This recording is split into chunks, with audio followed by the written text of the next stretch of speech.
guys, I'm Tonakshi and you're watching me on ENT Live और आज मेरे साथ है Mr. James Higginson, an Emmy Award winner, जिनकी एक बहुत ही ऐसी रिलेटेबल मैं बोलूँ डॉक्यूमेंट्री आ रही है जिसका नाम है शुद्धि और ये है लेप्रोसी से रिलेटेड। इसके बारे में ज़्यादा डिटेल्स अभी नहीं दूंगी because I want you guys to know all about it from the man himself. Hi James, how are you doing? Namaste. Namaste. I'm so happy to be here. Thank you. Well, I would like to know about the Shuddhi, the concept that it is. Please tell me briefly about the concept of it. Well, about 12, 13 years ago, I was here with some students from Berlin, where I teach, in India, and we do a co-production with the university here in Delhi.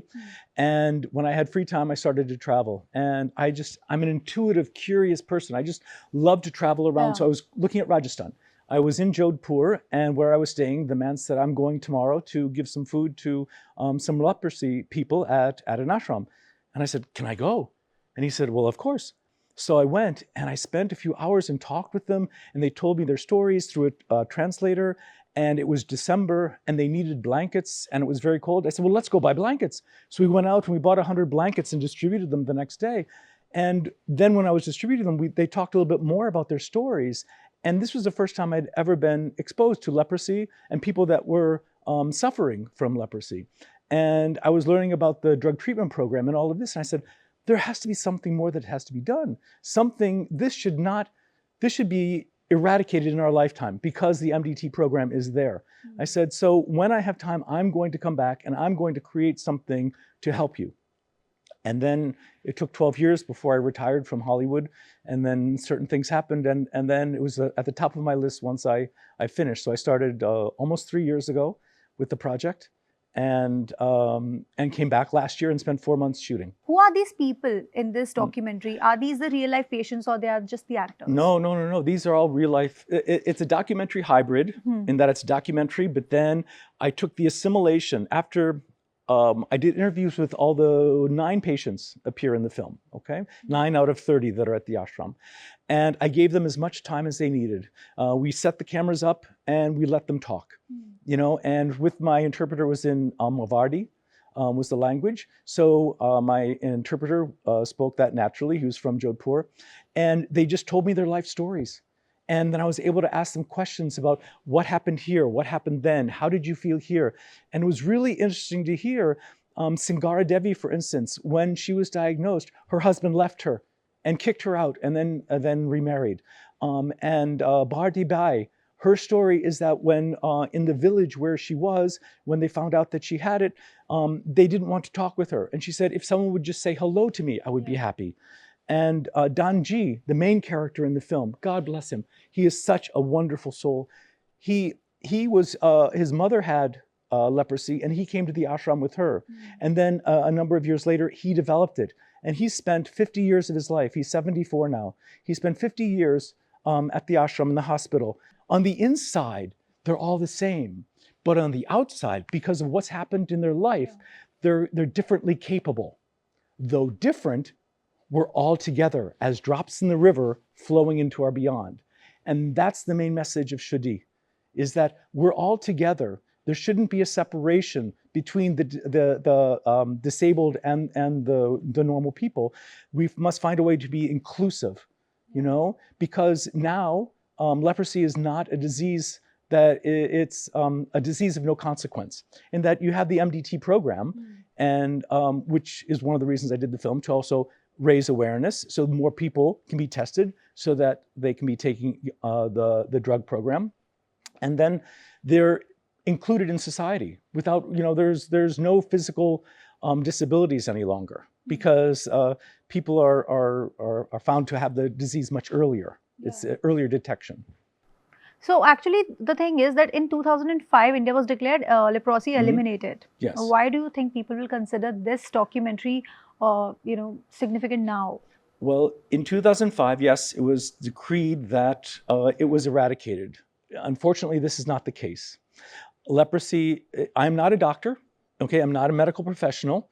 I'm a filmmaker, so I can't speak. You need to talk with medical professionals to get the exact details. But my understanding, it's a bacterial infection. So it's much more difficult to eradicate it.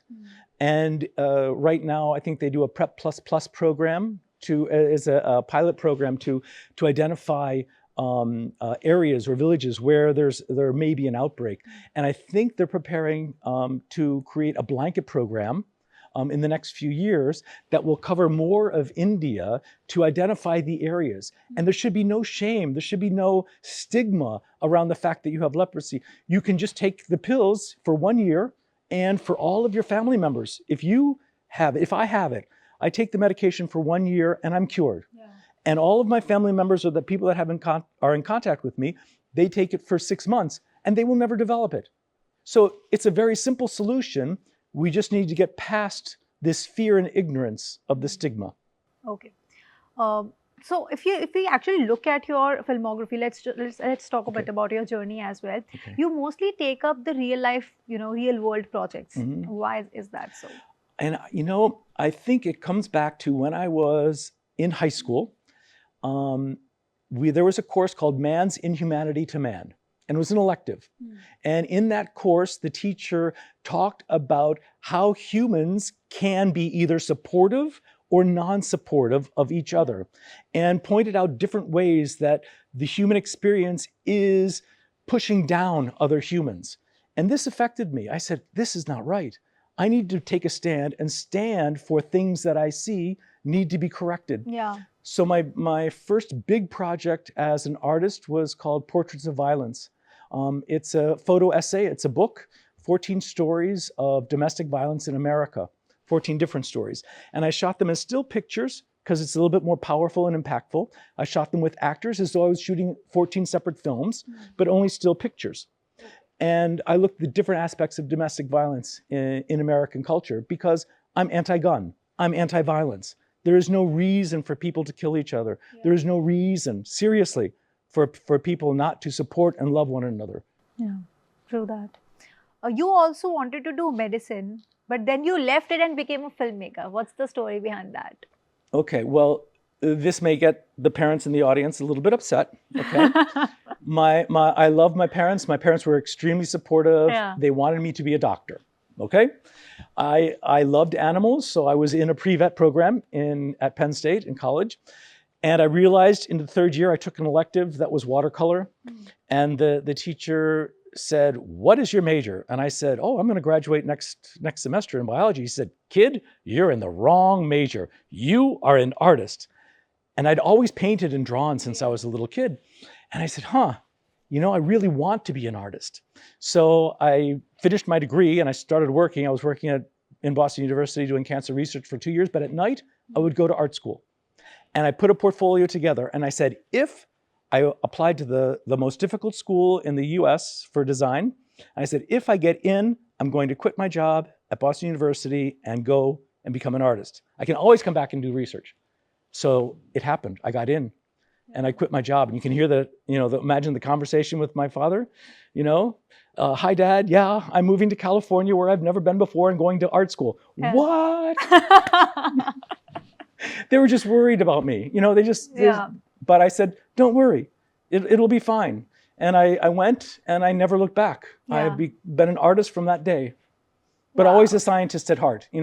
That's why I think my investigation, my experimentation, my science will never leave me in my art. Okay. Achha, we have a lot of people in our audience who love Bollywood. What are your thoughts about Bollywood? Do you follow any particular actor or director or anyone? Well, I have to say with Indian cinema, I'm a novice.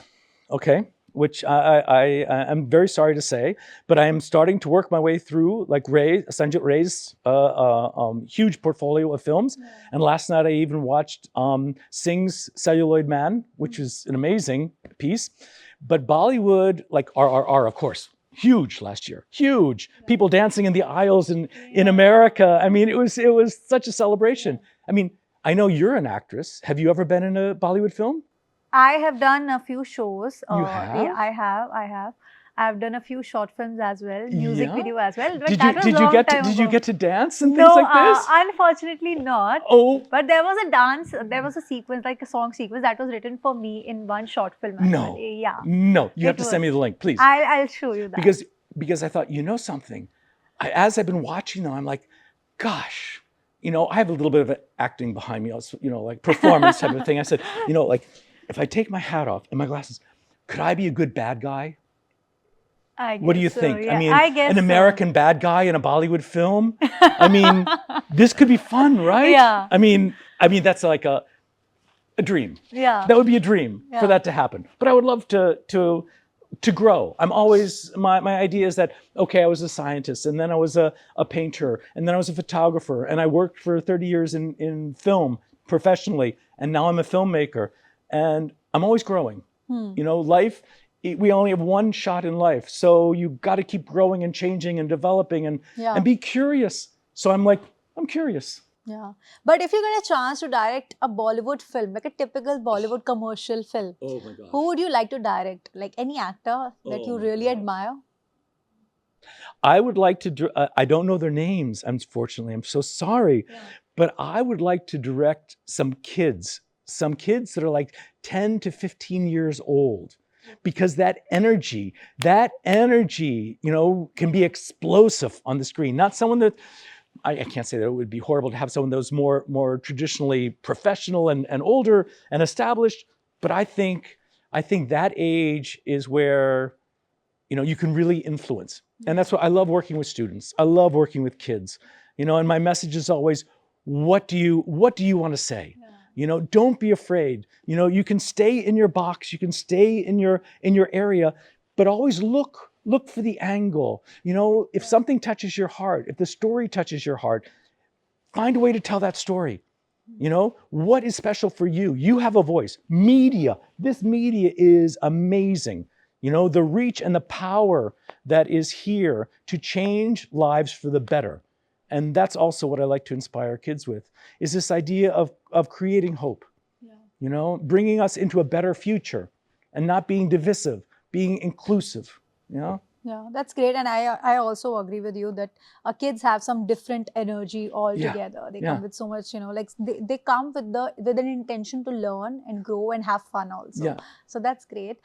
There's one more thing that I would really like to know right now is I've just heard that Indian government is giving incentives to filmmakers. And what is exactly that? Can you just explain? Yeah, I was amazed at NFDC in Goa. They announced that now the co-productions, the Indian government is giving 40% incentive to co-productions, and then the states are giving 20 to 25% rebate, and then if significant content is Indian, an extra 4%. This is almost 70% of your budget is possible as an incentive to shoot in India. I said, wow, I mean, this is a game changer. Yeah. I mean, I really think this is so smart of the government and so smart of the states to support this. This could bring the world, I mean, I know the world is looking very much at India cinema now because it's, you know, it won the Oscar last year. It was nominated also for the feature documentary category in the Oscar. Yeah. So there's a lot of view towards Indian cinema, but I think this can bring the locations of India to the world. Yeah, I agree, completely agree. And that's a great it's initiative exciting. as well. It's very exciting. Very exciting, definitely. So you showed your documentary Shuddhi to the people in Rajasthan, if I'm not wrong, already. Yeah. What was their reaction? Oh my God, it was so sweet. I mean, I got an LED screen and found a company that could bring the LED screen to the hospital, to the ashram. We set it up in the courtyard, and then we laid down the mats, and everyone sat, and we all sat together, and they were laughing, and Basanti Devi, who's in the film, and she's singing one of her songs for me. When she heard herself singing, she started singing along with it, and a little bit of dancing. And I realized what they told me afterwards was like, thank you, James, thank you so much. We had no idea that after spending so long here, that we may be able to see ourselves in a film that may be able to help others. And they were really happy. It's almost as though that just our interaction was giving them hope. And they said, people come and they throw crackers at us or they throw some food and then they run away. But you've come and you sat for weeks and talked with us. And you got to know us, and you spent time, and you cared. And I said, yeah, I cared. I care about you. I care about each one of you. Her Ma, who's blind in one eye, she lost her brother when she was very young, and she's lost her memory since then. And she's such a sweet, sweet soul. And she's so funny. In the film, there's the sequence with monkeys, and the monkeys always come to the tree outside her room. So every afternoon at 3:00, she's out with a stick pounding the pavement to chase the monkeys away. And she goes, monkeys are everywhere, in Hindi. I don't know how to say that in Hindi, but she goes, monkeys are everywhere. She says that every day. Yeah. It's just so cute, It is. And very heartwarming also to even hear about that. So is there any other project that you're working on after Shuddhi? Well, my idea is I'd like to do a feature, and it's called Nikki and Alex, and it's a love story. It's a love story on 3 different levels of reality. Because I think this new movement of different versions of reality, I want to shoot it live, I want to shoot it with Unreal Engine, and I want to do animation. So it's 3, so through the course of telling the story, you're not sure which level is the actual reality of the film. That's exciting. Yeah, it's a bit of an experiment, and it's combining 3 different possibilities. But I'm hoping, this is my wish. And we don't have the funding yet. So I'm working on trying to secure the funding. So if anyone has funding and wants to invest in a film, just reach out to him. Please reach out to me.